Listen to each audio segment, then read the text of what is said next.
All right, we're here today with my first guest, Brandon Grunbaum. Brandon and I go back over 20 years, right? At least, yeah. Well, I was a year behind you in high school, so uh, 96, I guess. Yeah. Yeah. When I played Yeah. with Grant, with your older brother, Right. Yeah. it's crazy. Well, So we've where'd the known each time other go? for. Yeah, we're getting too old, man. So we are. I'm pumped to have Brandon on here because Brandon's somebody that I've met through baseball, and it's really kind of been the point of the podcast is introducing my audience to people that I've gotten to know through baseball. And Brandon is one of the interesting people that I've met through baseball who has a really cool story, has done some really cool things, who continues to do cool things. And so I think he's a really good one to kind of lead this off with, so people can kind of get an idea of the wide range of things that he's done, and getting into some of the baseball stuff as well that he's done. So I'm really stoked to have you on here today.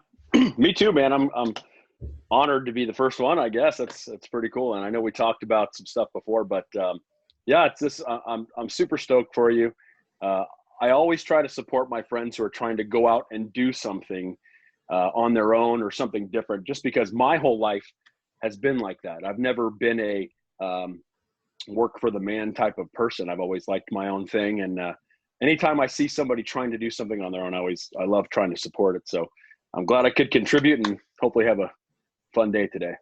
Yeah, I appreciate you helping me out. You are definitely somebody who has gone out and experienced a wide range of things. And so it's funny to say a wide range. Like the book Range right now is, kind of a hot thing that people try to talk about, whether it's better to generalize, get a wide array of things that they excel in or do or whatever. And then, the other side is trying to specialize. You've done some really cool things. And so I think some of them, like as much as I would say you're like a generalist, they're very specific to where like you're a pilot. You can't generalize being a pilot. Like that's very specific. So, Right. You're a pilot. I'm going to say you've been a competitive dancer and a really good one. You own long time ago. A long time ago, I know. Yeah. A putter company, right? You build them. You make them yourself.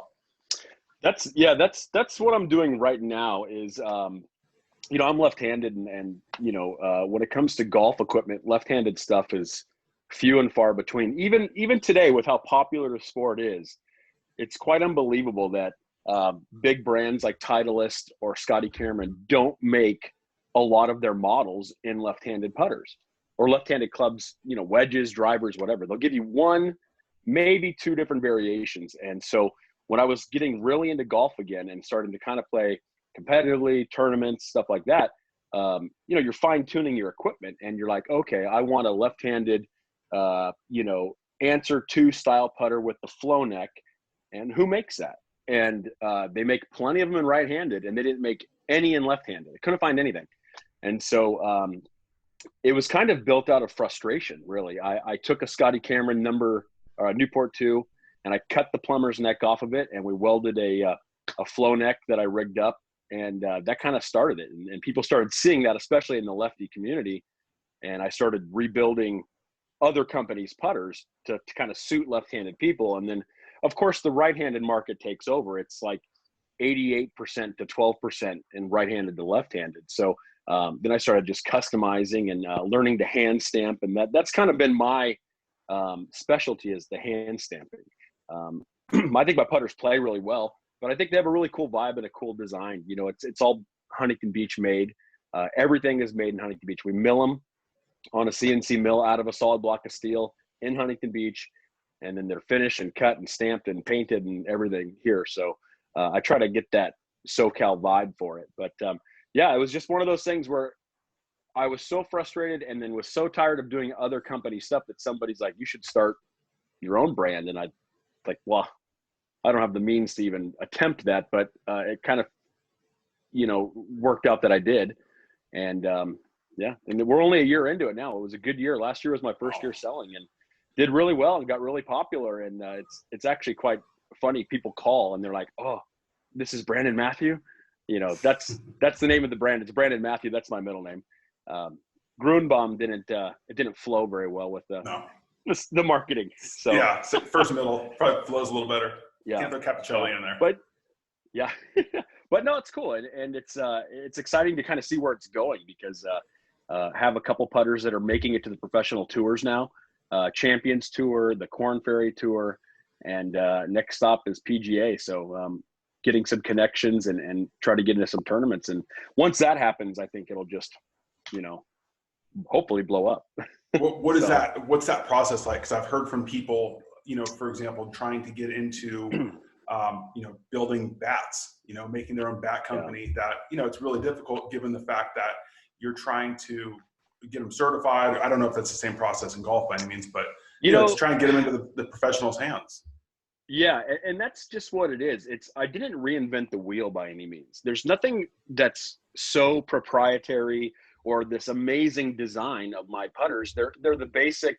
I've got 4 models. I've got like a number 1, which is the older, ping answer style. The number 2, which is the flatter bumper. So it wasn't that I took anything and said, wow, look at this amazing piece like some of these other companies are doing. I make putters that I call, that they're meant to game. It's what's proven to work and what guys like. And I think it's kind of coming down to who you know and how popular you get. A couple of my competitors that really blew up got one putter in the hands of a PGA pro, and all of a sudden millions of people are learning your name, and you blow up like that. So some of the connections I'm starting to get, I'm hoping will get me into that situation. The tougher ways are going to vendor days, paying for a vendor badge to get to a PGA tournament, setting up your equipment and hoping a tour pro that isn't signed with somebody else looks at it and says, hey, this is cool, and rolls it and likes it and wants to play it in the tournament. And then once it's in the tournament, then you get on a list of equipment that's been played in the tournament, and it goes from there. So I'm kind of in the mix of trying to figure it out, to be honest. I have no idea. Get it in the right person's hands and hope it takes off. Yeah, I mean, it just if somebody can play with it at a PGA event, that's one thing. If somebody can win with it, I have a friend who has a story where his company built a putter for Vijay Singh, and he won a major, and he got like 8,000 orders in the next week, and he couldn't fulfill any of them. I mean, it's like I had I think I probably had a couple hundred orders last year. Wow. And it was like a freak out mode, like hair falling out, like, oh my God, I'm like 3 weeks behind on this one. And just to imagine that quantity of an order would be amazing for one. Sure. But start thinking about how you're going to fulfill it. The other is kind of the interesting part. But I'd rather have that problem than be sitting around doing nothing and not making anything. So no, yeah, that's really cool, man. I mean, I have to imagine that getting that out there the first time you see it, on a PGA tour would be pretty awesome. It's when we got it to the guy who played in the Champions Tour, it was an immediate like marketing dream for me, because obviously my background's in marketing. Mm-hmm. And so going back 20 years, I've been in promotion and marketing and graphic design. So every little thing about my business now was thought out beforehand. The logo right here, the signature logo, everything was like, can this be used on the putter? Can it be used on a business card, on a shirt, on a hat? And when you can get something like you can use the PGA logo and put that in your marketing, it's amazing, right? It's like, I think that post had more likes and comments than any other one up until that point. So you just have to learn how to take what you're getting and exploit it and really get it out there. And I'm very popular with left-handed players, but again, that's only 12% of the market. So, I had a sale a couple of weeks ago, and I put 8 putters up, and 4 right-handed ones sold in 30 seconds. And the left-handed ones, they sold, but they took a little longer just because small market. So more of a specialty. That's cool. It is. Find a problem and take advantage of it, I guess. Yeah. My whole objective was to corner the left-handed market. Like, that was my whole thought. Oh, I'm gonna be the left-handed putter maker. And I kind of, I got very popular with the lefties, but you have to look at it as a business perspective of, there's such a small market. But it's not that I'm not going to make it for them. Like these other companies that, like Scotty Cameron came out with his, 20-year anniversary Terillium putter, and he had 4 different models, and he didn't make one in left-handed. And it's like, that was kind of the final straw for me. And looking at how we machine putters, it's like literally reflecting the graphic. You know what I mean? The CNC file. Oh, it's right-handed. We reverse it. Now it's left-handed, and it mills out the same exact way. You know, it's like for them to say that it costs so much to manufacture left-handed stuff is irritating to me, because to me it's nothing. It's just flipping the program. So that's pretty cool. Hopefully people see that and go, oh, these guys making lefty stuff, and continue to build. I mean, there's a lot of lefties out there, especially in Canada, believe it or not. I have a ton of orders in Canada. A lot of lefties up there. Wow. So, I never knew that was weird. a big hotbed for lefties. It's weird. Yeah. A lot of hockey players and a lot of golfers are left-handed up there. So, wow. So are you still flying? I haven't flown professionally in probably 2 years now. Okay. I flew that corporate jet for 8 years. Oh, wow. And I was flying specifically one company, the president of the company, and then he would let friends use it. They'd go to Vegas, they'd go on trips, but we were going to Dallas all the time, and Baton Rouge, Louisiana, and then like Dallas. And it turned out that they were moving the company to Texas, like a lot of other companies in California have been. So when they moved the airplane, the other pilot went with them, and I didn't go. I had no desire to go to Texas. It had, just too much stuff tied down here. And, Southern California weather, it's like, I can't argue with it. It's so tough to leave. But yeah, so when that plane moved, I contracted a little bit with a larger jet, actually, out of Riverside Airport for one company. And then, it's a tough life. You're gone all the time. And when airline guys, they're like 3 on, 4 off, or 4 on and 3 on. When it comes to corporate and private jet flying, you could be gone for 2 weeks, and you're just sitting at the destination waiting for your people to be on vacation or whatever. Now it's cool sometimes when you go on vacation, like we went to Vancouver for 8 days. It was awesome. We did all the tourist stuff. We went to Whistler. They pay for everything, and I'm being paid my regular rate to be there. But it's days when you fly to like some podunk airstrip in the middle of the desert, and you're sitting there for 12 hours doing nothing. Oh. And then going to Dallas over and over and over again. It's like you live there and you have friends there now, but you have no possessions, you have no job, you have nothing to do. It's like I would try to sleep in as much as possible, and then we'd go to lunch and you'd go people watch at the mall, and then you just go to dinner, and then you're out drinking and you're partying because you're just trying to waste time. Sure. And, we would go to these restaurants so often that, somebody asked me one time, like, where do you live? And I said, I live in Huntington Beach. And they go, no, not where you're from. Like, where do you live here? And I said, I don't live here. I live in Huntington Beach. I just fly here often. And they're like, you're at this restaurant every day. It's just, that's nuts.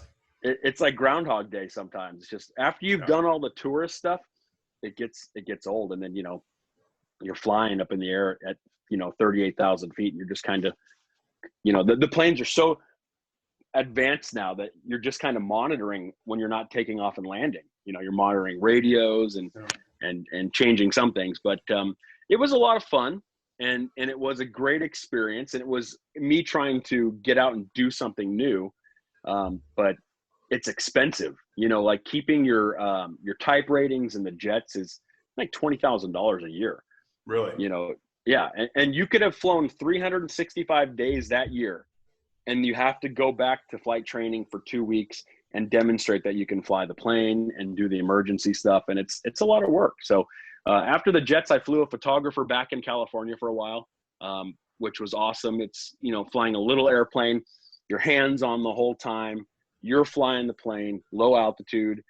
And then, I just got kind of back into my original career of, marketing and a creative director, and it kind of fizzled out. I was making more money doing that, and I can go get a plane right now. We can go fly, we can go have fun, but it's a tough business to be in. I bet. So yeah. I mean, it's again, like, you can't just be a pilot and do it for fun, do it for a hobby. I mean, I'm sure you can enjoy it, and there's an enjoyable side to it. But like you said, you're keeping up with education and safety precautions and stuff like that. Like, it's not just it's one and done, and you've got your license and you're good. Right. And you know what? It's it's a lot of work. It's a mental game. I mean, you're constantly monitoring for emergency situations, and they happen like constantly. I mean, there's emergencies all the time, and maybe they're not severe emergencies, but I've been in situations where I'm like flying and I'm like, what the hell am I doing up here right now? You know what I mean? Like, I could have been sitting in my office still, and now I'm like fighting an engine failure or a gear malfunction, and I got passengers in the back, and we have to land safely. But your training kicks in, and it's a lot of fun, and you're pumped. It's like an emergency worker. They love fighting fire or whatever. So it's the same kind of thing. Like, you're there, you know what to do. You're calm, you're collective, but at the end of it, you're just kind of like, like, Jesus. Yeah, I bet. So right now, so it was funny because I was looking up some stuff. I want to make sure I was accurate in some of my questions and stuff. So what have you got going right now with greenhouses and hydroponics? Nothing. Oh, really? Unfortunately, yeah, that's old stuff. Yeah. Oh, that okay. was at my old house. This was really? when I was right in between like flying and then trying to figure out what the next step was. I had a lot of downtime, and I got really into growing like tomatoes and cucumbers for some reason. And knowing me, it was like, I can't just grow it in a dirt pot. Okay, if there's a better way to do it and a more technical way to do it, then I'll try it. And I don't know what it was about like plumbing and like water flow, but I absolutely loved it. I don't know why. I loved pumping water and nutrients and stuff to all these buckets and then like letting it flow back into this sump. It like gave me flashbacks to when I was a kid playing with like PVC pipe and a hose. And I don't know what the obsession was, but it was kind of funny. But it was cool. I grew a lot of cool stuff, and it was like amazing how massive things grew and how quickly they grew when you're just, you've got the right situation, and the roots are like in nutrient rich oxygenated water and not soil. I mean, I would grow cucumbers that were like massive, and they would be like this big, and the next day they're like that, and then they're like that, and then you're picking them and you're making pickles, and it's like, it was a lot of fun, but it's a lot of work.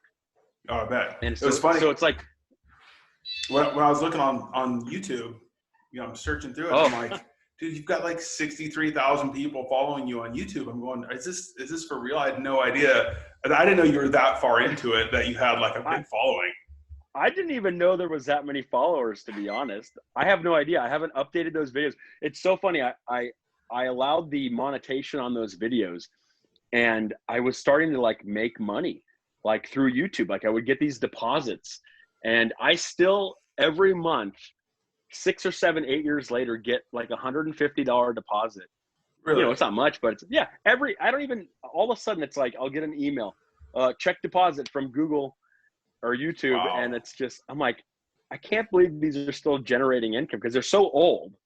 They're at least 6, 7, 8 years old, but people were like commenting all the time, and I was trying to answer, and then it just got overwhelming. Like, you should do this and you should do that. And I'm like, I don't even have this system anymore. Like, thanks. Yeah. But yeah. So I stopped answering them, and I didn't know there was that kind of following.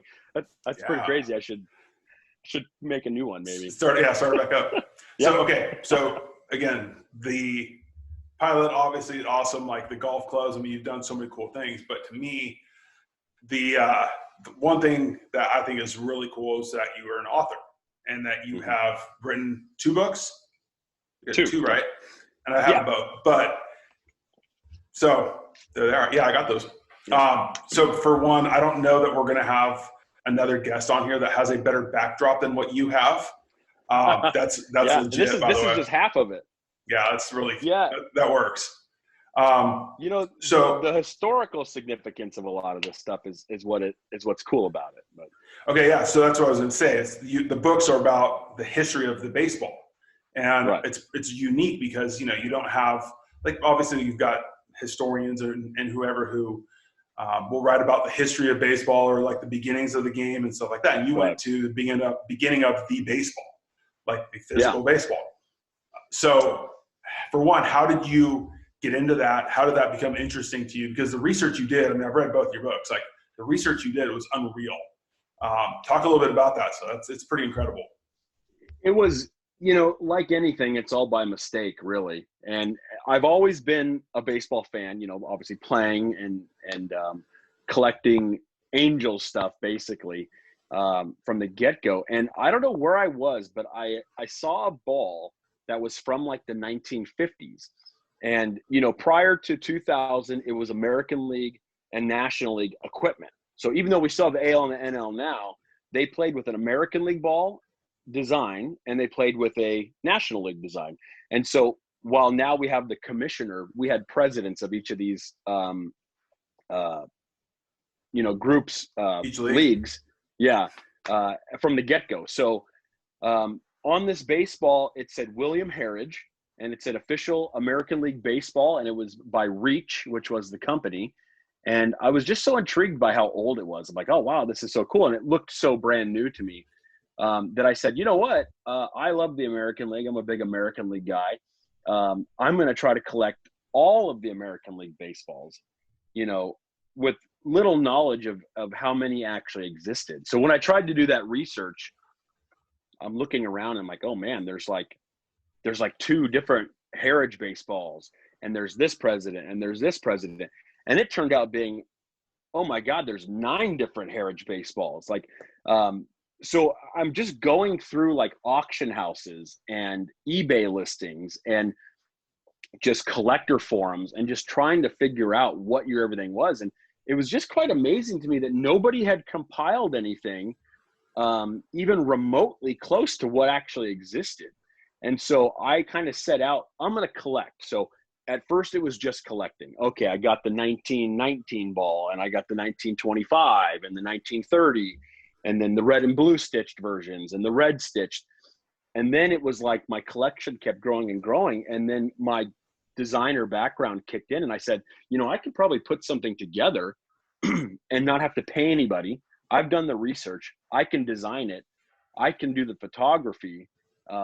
Let's give it a shot. And it kind of started out with American League. And then, you know, Jade and my wife, before we were married, she bought me a National League ball, and it was like a 19 or 21 or something. It was pretty significant. So that kind of got me on the kick to go National League. So as I started collecting more, I started buying a lot of stuff. And, you know, it's expensive, of course, but once I started compiling everything, I started getting a lot of attention. Brandon's the guy to go to if you have questions. Brandon does this. And then one day I get a call from Tom Schieber, who's the senior curator of the Baseball Hall of Fame and Museum. And he's asking me a question about a ball they have. And he goes, if I send you a couple pictures of this American League ball, can you tell us what year it is?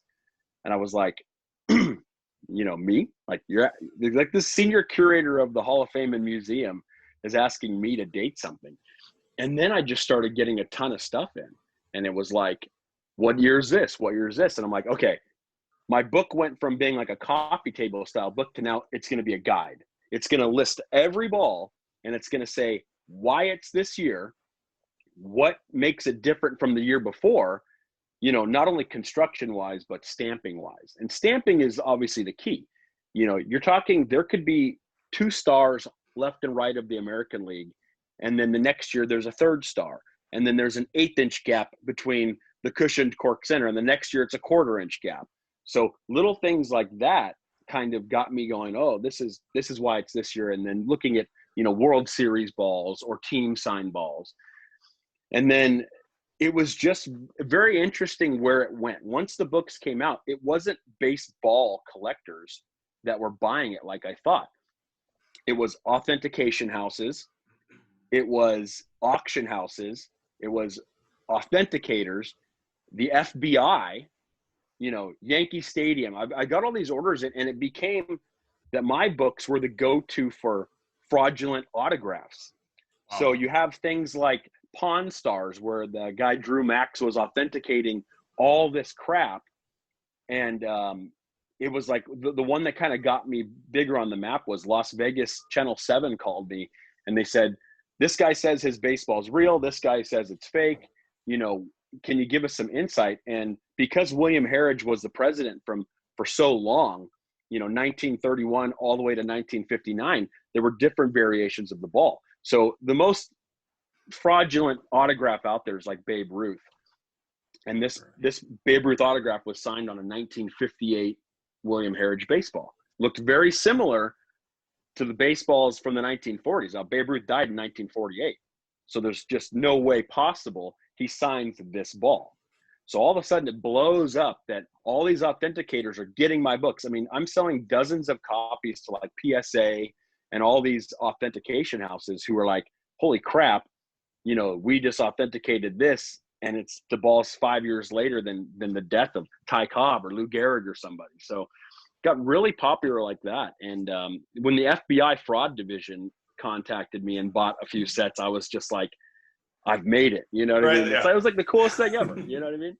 So That's now awesome. the books, I donated a couple books to the Hall of Fame, and I've been there, and I've seen some things in that basement. You know, the museum up top has a lot of great stuff, but it's nothing compared to what's in the basement. So my Right. opportunities that I got to go see things, and then like I've held things that, you know, that only the people at the Hall of Fame touch.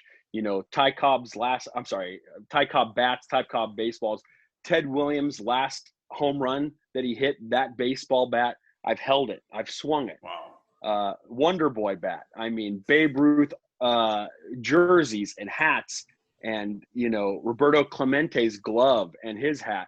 There's so much stuff in that basement archive. It's like unbelievable, the history that's down there. And half of it never even makes it upstairs. That's nuts, man. I mean, it's the history of the game obviously is so long, Yeah. you know, and it's those guys, the idols, the legends of our game, you know, those guys are just so revered that I think anything from them, anything connecting like the heritage of the game to right now has got to be really cool. And then, like you said, you get an actual like person who has the knowledge of something, because autographs obviously are a huge industry, and you know, we see it every day. You see guys showing up with these clipboards trying to get a dozen baseball cards signed, and you know, obviously you're talking about guys that are, you know, hot prospects right now, and you don't know how they're going to pan out in 10 years. But now you're talking about guys from 60, 75 years ago, people that are trying to make a mint off of their autograph that are not even real, and they don't even know that they're getting a baseball sign that was made after they died. Yeah. There's so much fraud out there. It's unbelievable. I actually have 3 Babe Ruth signed baseballs in this collection. And they're all, you know, the first one I bought, you could barely see it. The second one is very old, and when he had the quotes, and the third one's a little bit better. But, you know, this collection is, I mean, this ball right here is from the 1934 World Series. It's the things that are here are so unbelievable. And it's like, I want to share it with everybody. Like, this doesn't belong in my man cave. I want to put it somewhere where somebody can go down the line and look at a ball from 1878 and say, my God, like, it's unbelievable that exists still. You know, some of this stuff here, you know, these are Civil War era baseballs. This is like the birth of the game. And to have it and have them in this condition, you know, you've got belt balls and the first type of figure 8 baseballs. And then to see in the 1880s how close they came to what a ball looks like today is quite astounding. I mean, all these baseballs are over 100 years old, and some of them are pure white. And it's something that if you picked it up, you could go play with it right now and feel like it was a normal ball. So it's pretty crazy. What's the oldest ball that you've got? The oldest ball, well, it's probably one of these like Civil War era balls. So we'll go with like this guy here. So this would be what's called a lemon peel baseball. So you can see where's the camera? You can see the stitching kind of comes from 1, 2, 3, 4 spots. So they call it lemon peel because the little shape of it kind of looks like, you know, lemon squares or whatever, or a cut lemon. So it's a little smaller than a normal ball. This would be called like a lively ball. It's very firm. And something like that would have been played in the 1850s, 1860s. Wow. So Civil War era, you know, a ball like this quality was a very rare find back then. You know, I've authenticated baseballs that had rocks in the middle of them. You know, they would start it with a rock and just start winding it around, and they're using bootlaces to stitch things. And that's probably the oldest.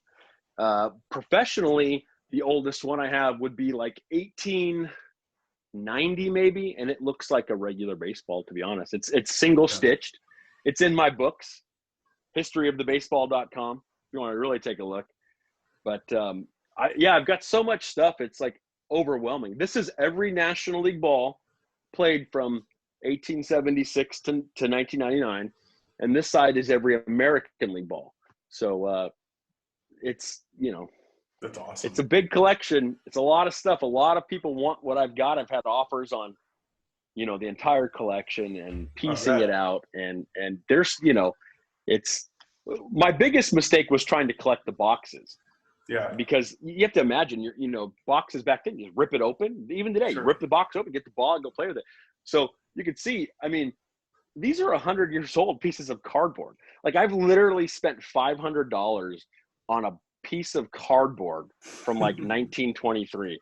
And you're like, you just can't believe that you're spending that kind of money on something, but it just makes it so complete. You could see like some of these, the tops are ripped off, but it's so cool to see in person because there's so much color. And, in the National League being red and black stitching and the American League being red and blue, a brand new ball with that red and blue stitching it's so exciting to see in person because it's not something that you see today.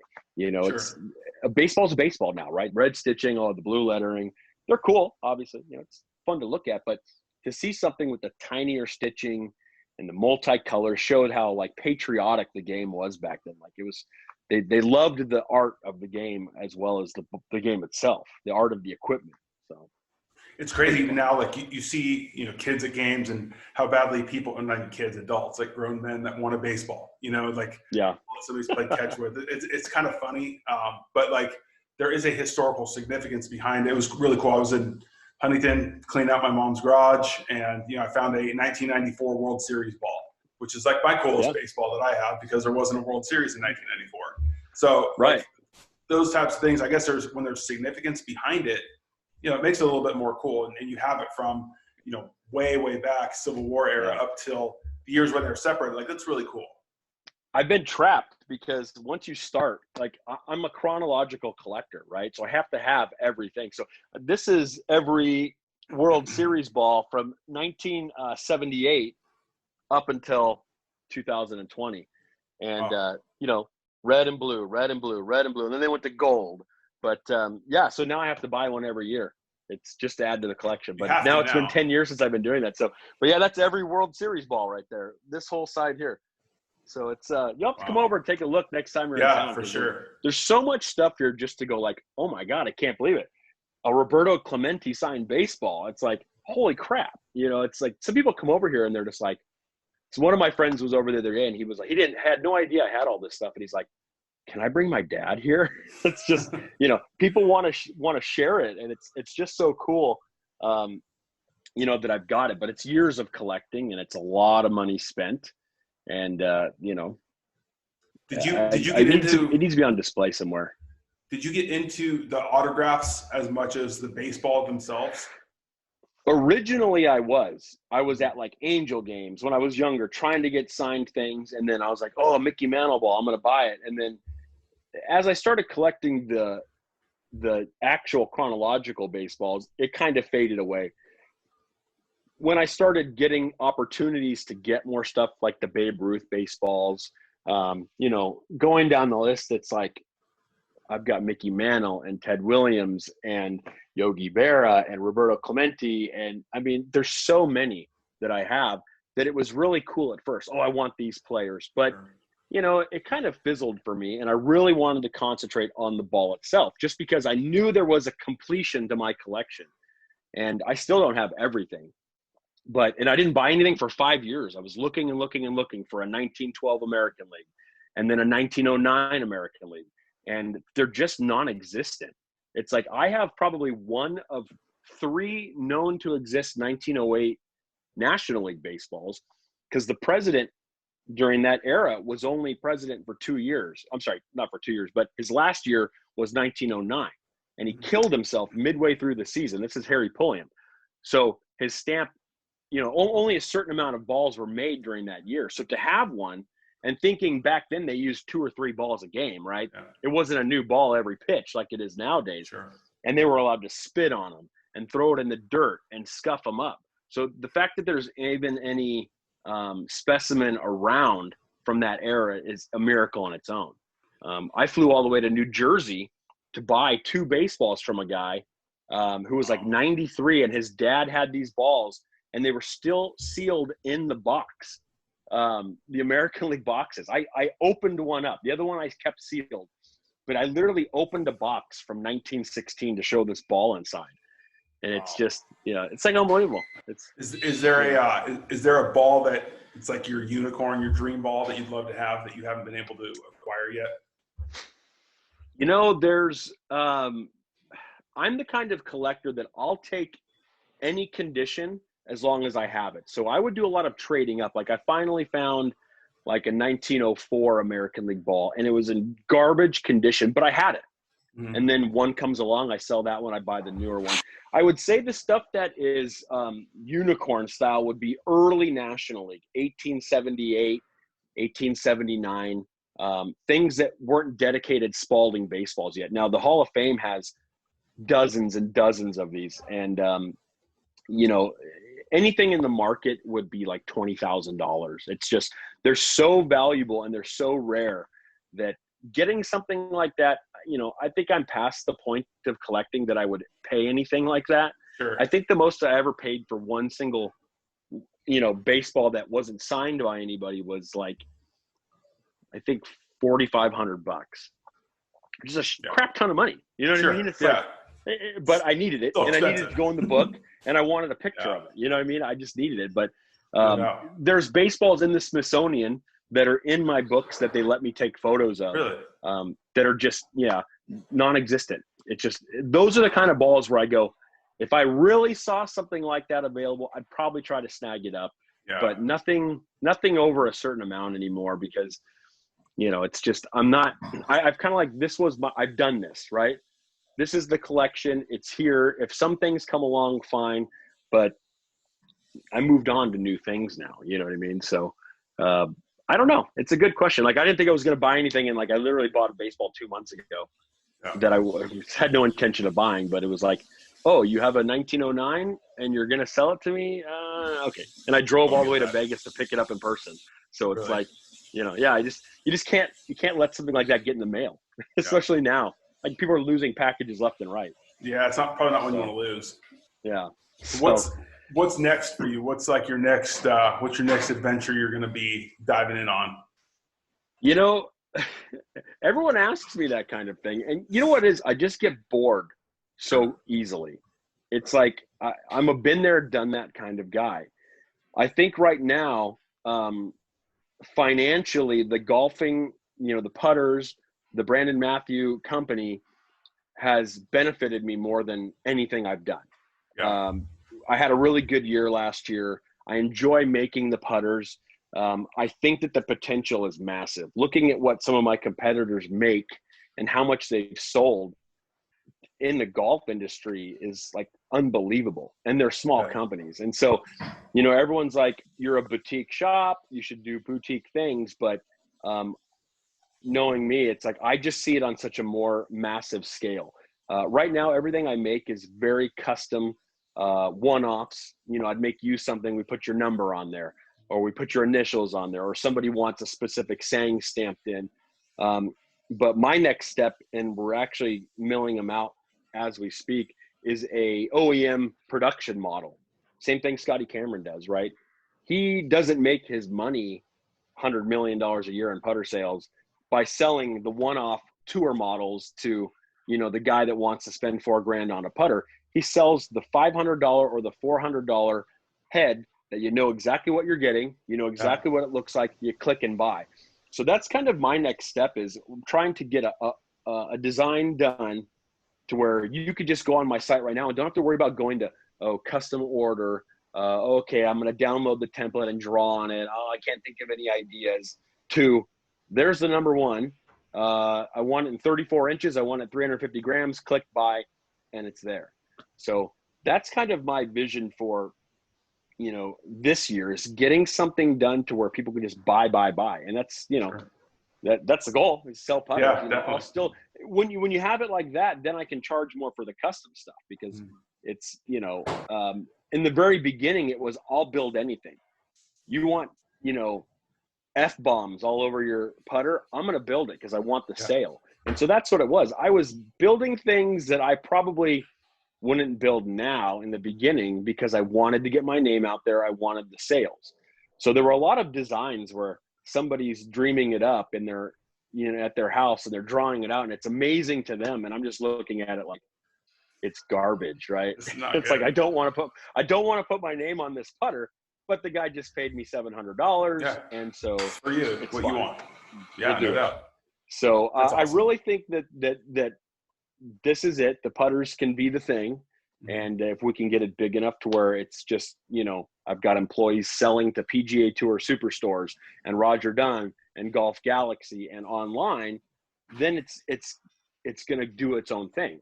And then, we'll start getting some tour players involved, hopefully, and go from there. There's no reason that we can't be a big name. I'm not saying I'm the next Titleist or Callaway or these types of companies, but I'm looking at guys that have tried what I've done and they're selling $500,000 in putters a year out of their tiny little shop. Like, why not? Yeah. If I have the marketing and the logo and the design and people think it's cool, why not me? And people really like my logo. And on top of that, the feedback I get from how the putter feels, how it, performs is like quite amazing. Like I had a tour player, a Korn Ferry player, say that he was with Ping forever and he had tried Scotty Cameron putters. And when he put mine in the bag, he thought it was the best putter he'd ever putt with. And I'm just like, that works. Thanks. No idea what I did different. Maybe just a little more care into it, right? Sure. I'm so anal and I'm so particular about what goes out the door that maybe that's what it is. Just that little extra care of, this guy wants it 347.5 grams. We're going to get there for him, and I've got a drawer full of heads that I trashed. I would stamp something incorrectly or crooked. And I'm so particular that I just scrapped it and started over and built a new putter for somebody. So it's like, a lot of, companies don't do that. If it's crooked, it's crooked, right? If the hand stamping is uneven, it is what it is. And they can still sell them. It's fine. But everything that goes out of my door, I want to look a specific way. And hopefully that's the pride in your work.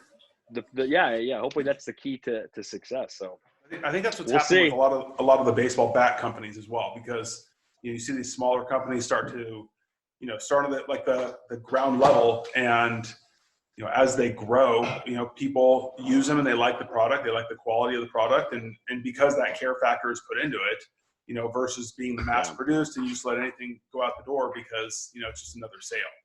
But you're putting your name on it, you make a good product, people like it.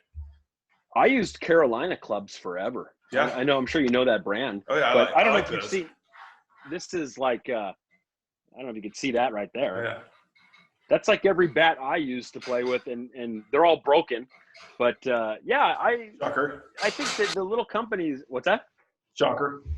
Oh yeah. I think the smaller companies make a better product. It's just I agree. When you're not mass producing, you have time to quality check a little better, I think. I wouldn't mind having the problem Scotty Cameron has, though. I mean, he sells so many putters; it's like unbelievable. But one of my competitors that started out in Huntington Beach, 20 years ago or 25 years ago, was friends with Scotty Cameron, and they learned to build together. He still sells $250,000 just to Japan alone. Wow! Every year.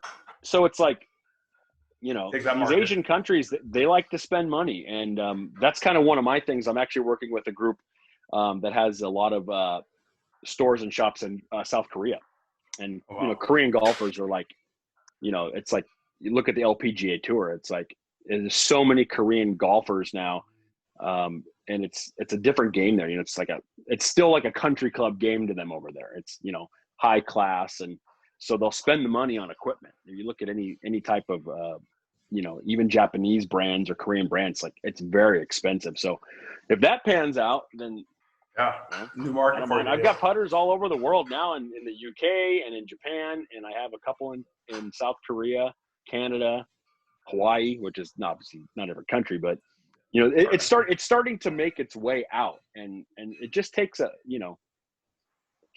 little boost to get going, and that spark. Yeah. Could be crazy. So hopefully. So what's the what was that bottle there that I saw sitting down in front of you? Since Cold this is cock. whiskey and baseball. I was gonna say, this is something my dad got like a sample of one time. It's cold. You have to keep it refrigerated. I guess that's why they call it the cold cock. Sure. I've never had anything. I'm not a big whiskey drinker. What's your go-to? I'm a beer guy to start. Okay. That's just going to the river all these years, right? Drinking beer in 120-degree heat. Yeah. When I need to keep it classy, I usually drink extra dirty Grey Goose martinis. Okay. But this cold cock is quite lovely, actually. Now my glass is melted here. That's all right. Is it a whiskey, like a blended whiskey, or what is it? Yeah, it's a herbal flavored whiskey, and it's I'm trying to look for some kind of description of it, but I mean it tastes like whiskey to me. Tastes good. It's just it's like it's lighter, I guess. I would say it's more like a not like Irish whiskey, but it's definitely not like a dark. That's what I'm going with. Yeah, me. It's funny, man, because people get they turn into these whiskey snobs, and I want to describe them and everything, but at the same time, if it tastes good, drink it, and people get away from that. This is it's very sweet. Oh yeah, and that's probably why I can tolerate it. It almost has like a it just doesn't have that harsh. Sure. I don't know. I don't know how to describe it because I don't drink enough whiskey to be like all these earth tones and this and that. Yeah. But it's definitely very sweet, and I think that the fact that you keep it cold all the time makes it easier to drink. It's like taking shots of vodka, right? When you're a teenager, you put it in the freezer, drink it cold. It's a lot easier going down. Yeah. So that's awesome. But it's good. Yeah, drink what you like. I have a couple of gifts. Somebody gave me some Glenlivet and a couple other ones, but I don't drink enough anymore to really get into it. It's quite funny how hungover I get after like 3 beers now compared to like drinking 20 years ago, right? and you kind of lose perspective. I haven't had beer in a long time. I've pretty much gone just to whiskey, but we were in Albuquerque and we had a rehearsal dinner, and it's at a brewery, and in those breweries, I mean, they make such a good product. It's the same thing we talked about, like baseball bats, putters. Some of these small breweries, they make such a really good product. But it was the same thing. I had a couple of them, and the next day, I was in pain. So it's easier to monitor this way. Yeah, for sure. I drank Coors Light for years. I mean, at the river, at the bar, we go to the country bar. Sure. Coors Light. And then all of a sudden I'm drinking I'd have 9 beers, which is nothing when it comes to Coors Light. And I was throw up hungover the next day. Yeah, right. But I was so hungover, and it was this, all of a sudden it's kind of repeating. Man, I barely drank and I'm hungover like crazy. So I switched to Miller Lite, and same thing. For a while I was good, and then I was hungover like crazy. Yep. And then it was Red Stripe, and same kind of thing. So now I'm drinking Corona, and it's actually got a lower gluten content than any of the other beers they say. And I think that this has benefited me because on some wild nights I've had plenty of Corona beers and woke up pretty good the next day. And I drink those morning recoveries now. If you're ever going to party, I'm telling you, the morning recovery shot, okay, you can buy them on Amazon. The greatest thing ever created. Swearing by it. All right. I mean, it was I was in Vegas for a trade show, and we were partying, and I'm drinking. I think I probably had 10 dirty martinis. Oh. I was I need to go back to the hotel before I die on the street. And I took one of those, and the next morning I woke up and I was ready to go, just be throwing up the whole day. And I was I feel pretty good. And my friend's like, call me when you wake up. We got stuff to do. I'm like, I'm up. He's like, what do you mean you're up? You went to bed like 4 hours ago, trashed. Yeah. And it's like, I feel good. Gave one to Jaden after drinking a bunch. And she's like, we woke up the next day. I'm like, how do you feel? She's like, I feel really good. So I don't know what they put in there, but they're amazing. It's better. It's better now just not to go to excess. No. Yeah. It's probably better just not get excessively, But crazy. That's the problem now. It's like 4 beers is excessive for me. Oh, yeah. You know what I mean? It's like I can't drink without them. So well, at least you know. It just is what it is. Surprises. Dude, that's awesome, man. Hey, I really appreciate you jumping on here with me. Give me your a website, some social media people can find you on if they want to learn more about the books or anything else. So the books are called History of the Baseball. Not History of Baseball, but History of the Baseball. It's historyofthebaseball.com. And they're on eBay as well, but buy them direct from me, and I don't have to pay fees for everything.